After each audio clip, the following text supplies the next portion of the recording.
Good morning, Diecast people, friends, family, channel viewers. This new channel just hit 200 subscribers, which is amazing to me that there are actually 200 people that thought, yeah, that's the kind of content I want to see on a regular basis. It's amazing.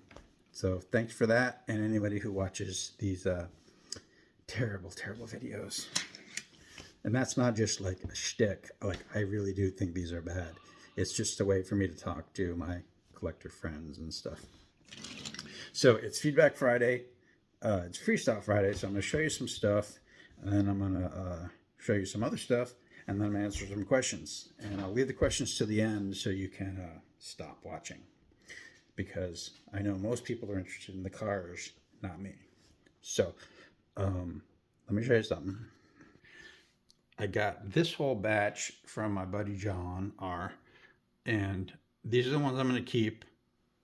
These are the ones that are going to the archive, and if they're already in the archive, they'll be put up for sale. And there's a lot of cool stuff in here. A lot of Skylines, a lot of Nissans, GTRs and stuff. So I will now show you what I'm going to keep. So here is this cool Datsun 510 wagon. I thought maybe it had been wheel swapped, but nope, came with those wheels. And this is like a special edition of some sort. 50-year series. So love it. Rolls great. Got no autofocus. Here is a Olds 442, which I don't have. I'm getting pretty good at identifying these 1970 and later muscle cars. Definitely need that. Probably those wheels are a little big and a little blingy for a car, so but we'll assume it's been restified. I knew this was coming. I recently decided to start collecting, which collecting is a strong word. Subarus, and this is from, I guess, the Winter Mix. I actually saw this on the pegs and passed on it, but since then, I decided that I'm going to maintain a Subaru box. Here is the GTR. So I moved all my R35s, Nissan GTRs, to a separate box. And somebody pointed out that I don't even have the neon speeders, which I've had in the past. I just passed it on, let it go. So John was kind enough to send me one. I don't deserve all this kindness. I try to repay it as best I can, consider this trade stuff, but he's one person who sends me way more than I have to send back, so much appreciated. A Skyline, and I believe, hold on, let me get the specs. Yeah, this is a R33, which R32 and R33 are the ones that I struggle with. But I do not have that one. It's not a premium. Well, I guess it's a silver series because it has a metal base. The plastic wheels, odd. Here's another one that I did not have. Keeping that one. Here's a Ford Falcon XB, I believe. Yep, Ford Falcon XB. I'm pretty sure I don't have that one. I didn't actually check the box, but beautiful paint job. So I'm going to keep it, most likely. Damn, what is this? A GTO? It's a Plymouth Barracuda Formula S. And you probably knew that. But I don't have this on my Barracuda wall. I think the next box that I establish, the Barracudas are sharing space with Challengers and Chargers right now. But I think that's the first thing that's going to come off. Sylvia S14. It has really difficult to read base. So I got my glasses on, but there's still not enough light in here to even read it. But I'm pretty sure this is Sylvia S14. And I don't have this particular release. So keeping it. And this, I don't remember what this is called, backslider. It does hold a car though, so you can drive a car up it, and then it goes, and will hold the car. I think this was a mainline release. A Firebird.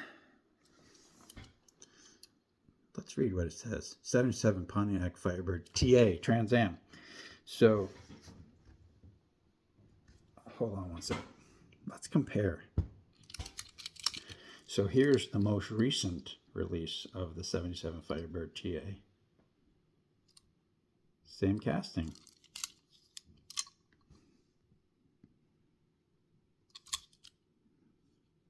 This was like hot as a pepper for like 2 weeks, and then it just fell the hell off. Like you literally could find it on pegs. And yeah, I don't know what was up. There was a rumor that people in the Malaysian factory were actually pulling them out of cases and selling them on the secondary market and stuff. And yeah, these were a big deal for a while, but not so much anymore. But anyway, here's the one that came in this box from John. I like the colors overall. I'm going to have to retract what I said about colored interiors, because sometimes they totally work. And here's a Nissan Z. It's a special one though. Hold on. It's a Nissan 350Z Custom. It's definitely custom, because they don't usually have that bump on the hood. Doesn't have that splitter. Doesn't have that arrow. Doesn't have this body kit at all. But this is, it's a metal base. I'm gonna have to look up. I really need to research before I do the videos, not after. But this is metal body, metal base, plastic wheels. So maybe it was like a silver series, or I don't know what the hell this was, where it came from. And then this 66 Ford 427 Fairlane. I'm not sure I have any Ford Fairlanes. And you Fast and Furious devotees can tell me who drove this and what movie. I've only seen like the first 4. I saw up to Tokyo Drift, and it got a little, started to watch 5, and it got a little bit ridiculous, like a superhero movie, and I was just like, no thanks. But I don't care who drove this, that is a badass looking car.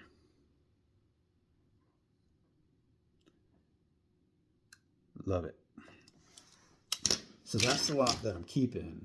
Some other cool stuff that John sent that I either have or is already in the archive is this GTR, Liberty Walk GTR. This Liberty Walk GTR. This Godzilla Skyline R33. The gray Godzilla Skyline, which, damn, people pay like $700 for these. So that was a good gift. And then I think this is the R32. Yeah, this is the R32. And this is the R33. See why I get confused? The grill is usually the giveaway. But the rears, very similar from the side. This is a little more, the R33 is a little more rounded than the 32, I guess. But at first glance, it's kind of hard to tell.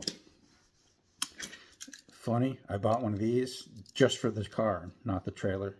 I passed the trailer on to a customizer buddy of mine, and I should have waited because I paid like $5 for this set, and here he is sending me one. The Anniversary Sylvia. This 240Z from, I think that's from the Slide Street series, but I already got it. And premiums don't usually go in the Gigantoid archive, so might skip on that one. And this Mustang Shelby GT 500, which I already have, so to the archive it goes. And there's more, but I'm not going to show you for the sake of time. So let's read some questions. So stop watching now.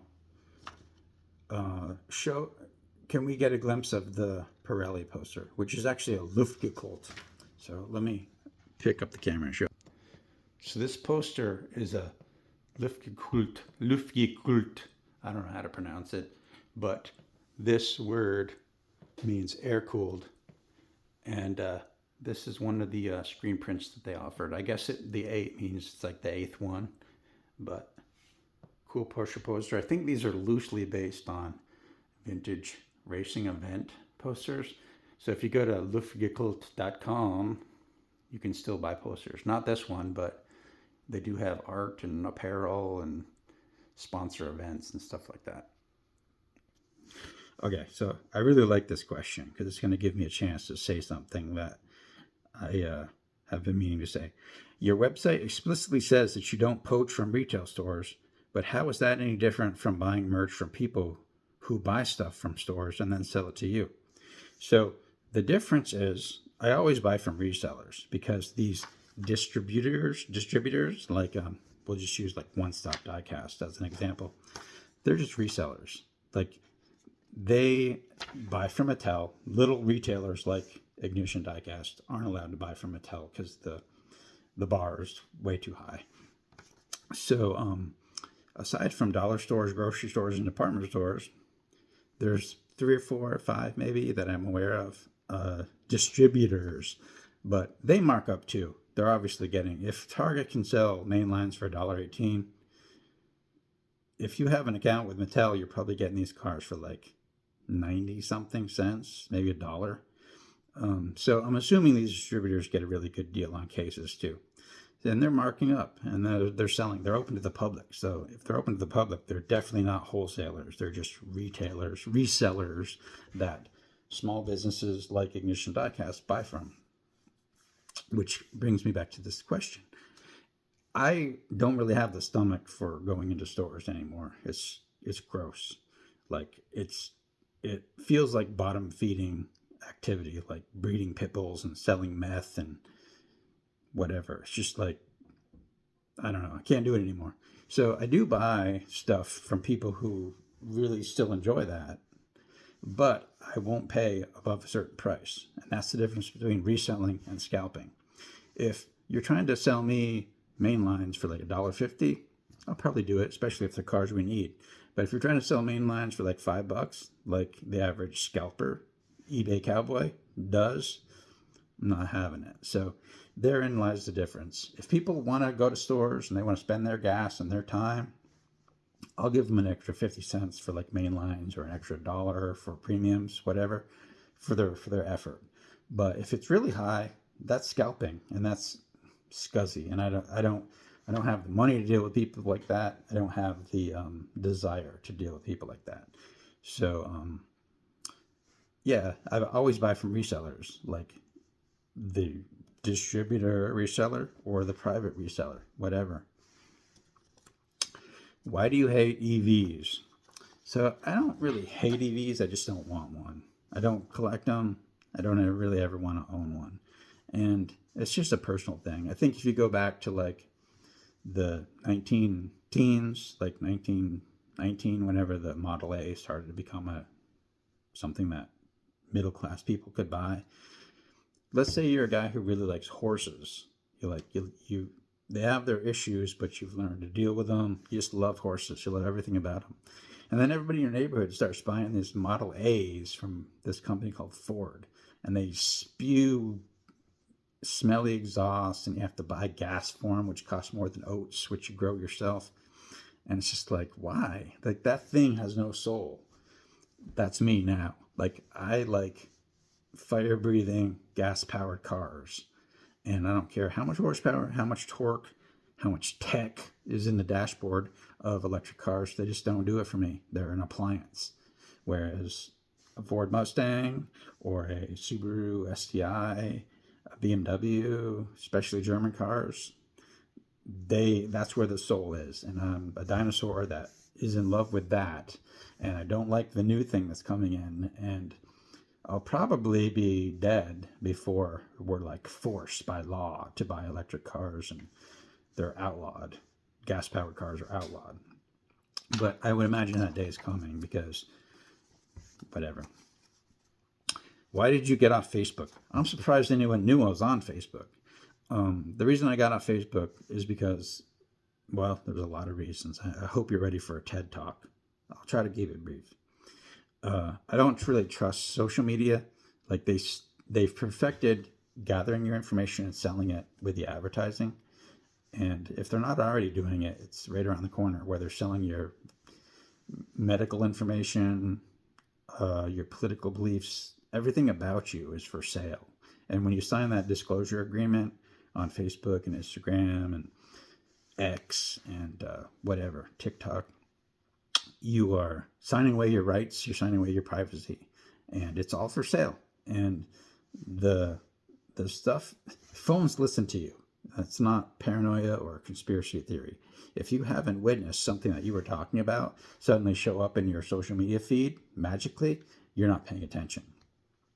The other day, I was listening to a radio show that is sponsored by a certain magazine, and then I started getting, before I got a Facebook, I started getting sponsored ads from that magazine. So the phone was not just listening to what I say, my texts or my phone calls, it was listening to what was going on in the car.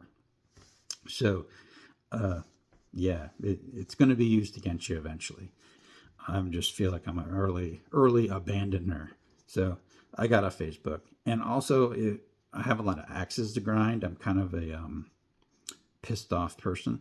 So Facebook became this place for me to like shit post, like not memes, like toxic opinions. And I just kind of realized that it's just going to get me in trouble. So I got off. I'm not on Facebook anymore. I apologize to the Gigantoid Hot Wheels Club group owners. The group is yours now. I'm probably not coming back to Facebook ever. I'm still on Instagram because family members message me through that. And I have this policy of not posting, but I don't know. I feel like in today's day and age, it's if you're not at least spreading information, you're not really doing your job as an American. And TikTok, it's funny. Just a brief note about TikTok. This was a note to myself. A previous partner of mine in a previous business and endeavor wanted the login information for that business's TikTok account. So I had, in order to try to find that, I had to download TikTok all over again. And I used to be on TikTok to look at the gross out videos and horse hoof repair or cow hoof repairs and dancing idiots and stuff like that. But I got off it twice. And as of the day before yesterday, I was off again. But this guy needed me to get that login information. So I downloaded the app. I got him the information that he needed. And I thought to myself, well, I put these videos on YouTube. Maybe I should put them on TikTok too, because everybody's telling me how great TikTok is and how important it is. So I noticed that it was draining my battery like crazy, which is a common problem. So I shut off the background activity or the background updates, but it was still draining my battery. And it was taking like 3 hours. Like it would start to upload a video and then it would start all over again, whether it was on Wi-Fi or cellular out in the world. So I was just like, fuck TikTok. I don't need this shit. Actually, I don't even really care. I don't care if you subscribe to this channel. I don't care if any of you watch this video unless you have some like personal reason to. It's just like the social media world is garbage and it has kind of ruined society. It's blown out our dopamine receptors. It's taken away our attention spans. And you're the product. Like my friend Azim always says, if the app is free, you're the product. So I'll leave it at that. And probably talk to you tomorrow.